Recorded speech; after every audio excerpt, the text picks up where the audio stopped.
Hello guys, today I'm just going to do part 3 of my tongue split healing sort of process video, I guess, whatever you want to call it.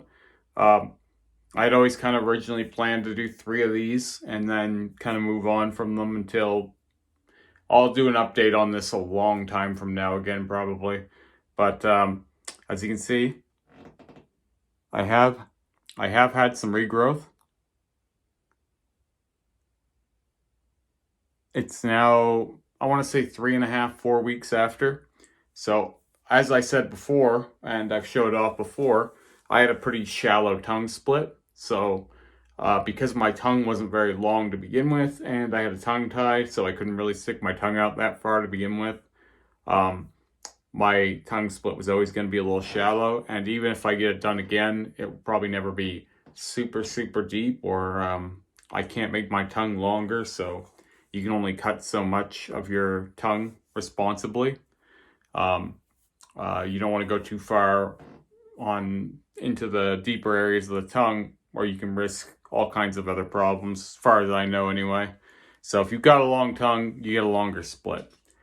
Just a little on that anyway. So I still have a bit of a slur, more of a slur than I did have, even a lisp than I did have before. But that's going away still more every day. I notice it's a little clearer every day.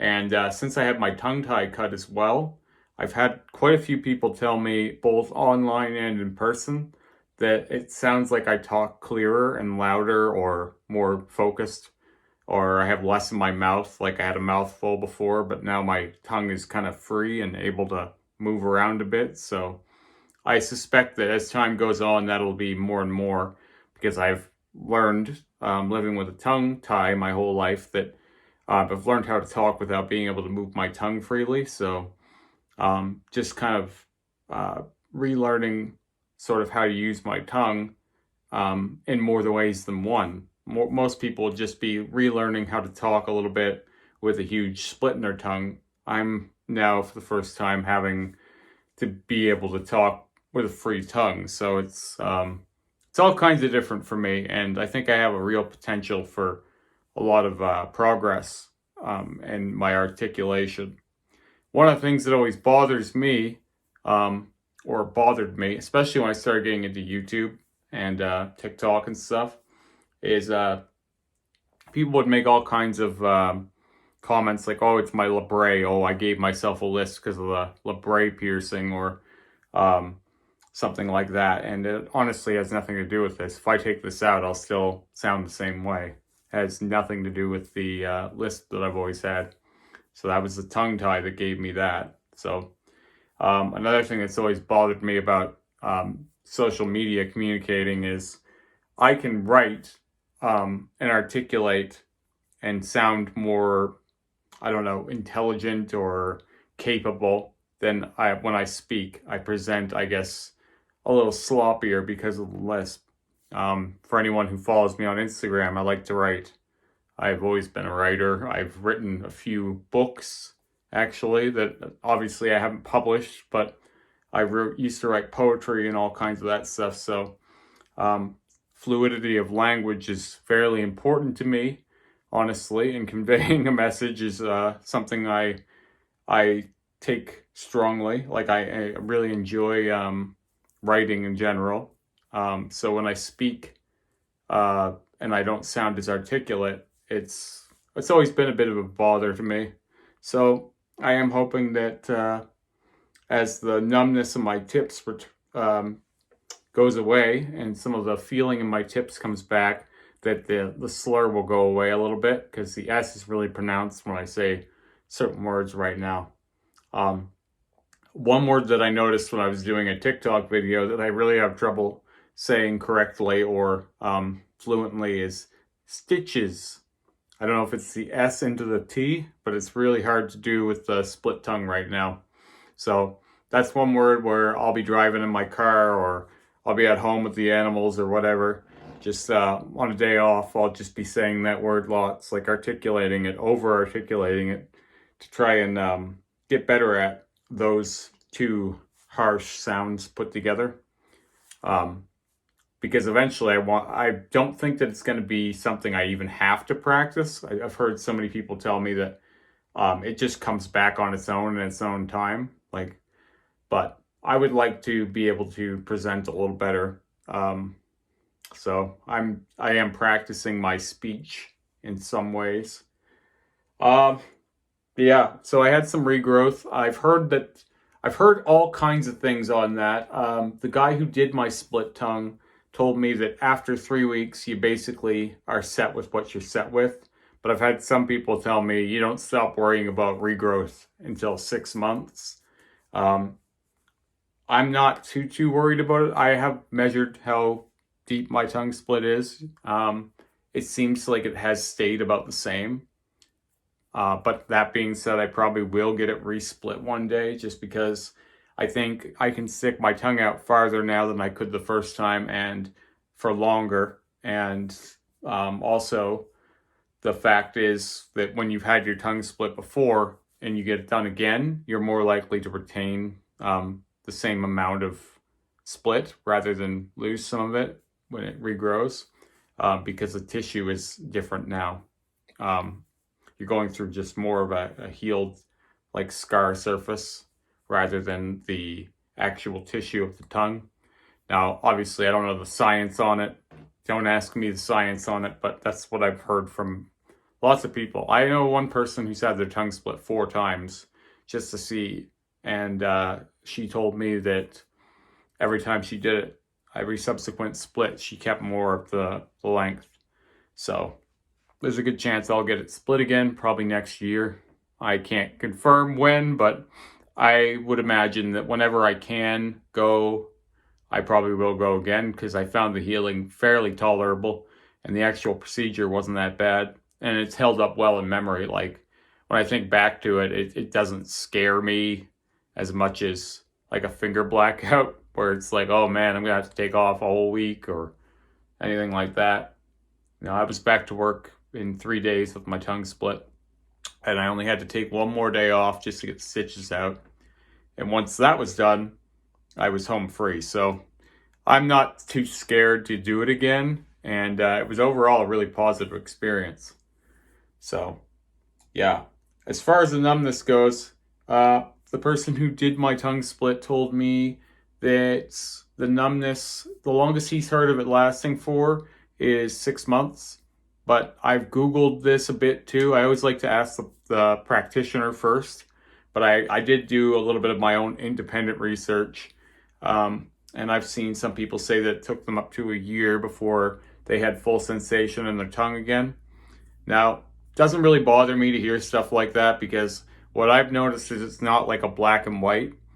Like, it's not like a yes or no question where you either are numb or not.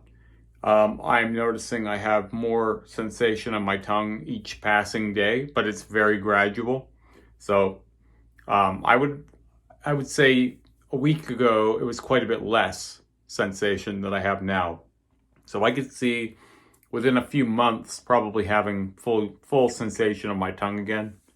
Especially since I didn't go as deep as some people would. I feel like I have less to regain. I don't know if that's true or not, but it feels like I'll be done healing that nerve damage faster than some people would be because of that. Some people worry about biting their tongue when they've got nerve damage or sensation loss. I have bit my tongue maybe twice. But that being said, if I had it deeper, that may have happened a few more times. For me, it's still knowing that when I'm chewing, like, I don't have full awareness of where the tips of my tongue are. So I'm just a little more careful. So with that said, everything is almost back to normal, and I'm happy to have done the whole thing, and I'm really proud to finally done it, because it took quite a bit of work for me to get it all planned out and make it work. I hear so many people say, I've been wanting to do it forever and I can't, and it's illegal here, and it's this and it's that, and I'm like, yeah, it wasn't an easy road for me either. Like, that was a lot of what I was saying for a long time, but it was worth it to do it for me. So even though it takes you a while, I just want to say it's a really positive experience, as crazy as that may sound. And it's definitely worth prioritizing when you have the time, the money, and the patience. It's all been worth it for me. Just one more thing I wanted to get into while I'm doing a sort of body mod video anyway. It's not necessarily about tattoos. I'll bring up getting 2 new piercings done. I don't know if I've mentioned this before, but I have a piercer friend who is going to do a piercing on the top and the bottom of where I lost my 00 forward helix piercing recently. We're just going to go through the tissue up here and the tissue down here. I don't think I'll stretch those. I think I'll just put black ends on them and call it a day. It'll make me feel a little bit better about losing these 2 because I was not happy about that. I talked quite a bit about how my piercings are very, very dear to me, and I don't like taking them out for any reason. Unless I choose that I'm done with them. I don't like having a piercing reject or migrate or anything like that, so that was annoying. But yeah, we're going to put a piercing on either side. That's coming up in 2 weeks, so I'm super excited about that. And then I will quickly mention my left top helix piercing up here. I have it at a 23 right now. It's been at a 23 for a very long time. I have always had, well, for the last 6 months, I've had a 24. It's very, very thick walled though, and it looks actually smaller than the 23 when it's in, even though it's actually quite a bit bigger. The jewelry is just thicker, so the hole comes across smaller. And it's quite heavy in comparison to what I normally wear, so I don't really want to wear this for any length of time. But I finally got a hold of a 20, well, not finally, I've had a 25 millimeter piece for a while, and I had that in because what I did was I wore this 24 millimeter for a period of 2 days, and even though it looked ridiculous, it bows my ear out because the jewelry's so thick and heavy. I had it in for 2 days, and I was able to slide in a 25 millimeter, just a threaded tunnel, and it wasn't wide enough, and it wasn't comfortable because of the fact that it wasn't wide enough and had thread in it. So it's sitting in my ears, the threading, and it's that soft stretched, see, there's the slur, stretched tissue sitting with threads in it is not what you want. So I have ordered a 25 millimeter longer piece so that it'll be more like the length of, say, something like that, like where it's going to give enough room, but it's also going to be lightweight still. So within the next few weeks, I'll probably do a video all about my 25 millimeter upper helix piercing, because I was able to do this in a period of 2 days, go from 23 to 25. I just didn't have the right jewelry, because this piercing has been settled at 23 for so long that it quite naturally takes the upgrade to 24, and then I'd say it's probably already a 24 millimeter kind of thing, and then the 25 is the actual stretch, because piercings tend to loosen up quite a bit as you leave them healed. Anyway, that's just a quick rant on that, and I'm actually happy that that slur came out really bad on the stretched, because yeah, there's still some words that are just really, really hard to pronounce, and as I said, hoping that goes away. Anyway, if you found this video informative or useful, make sure to give it a like, and yeah, I'll talk to you guys again soon.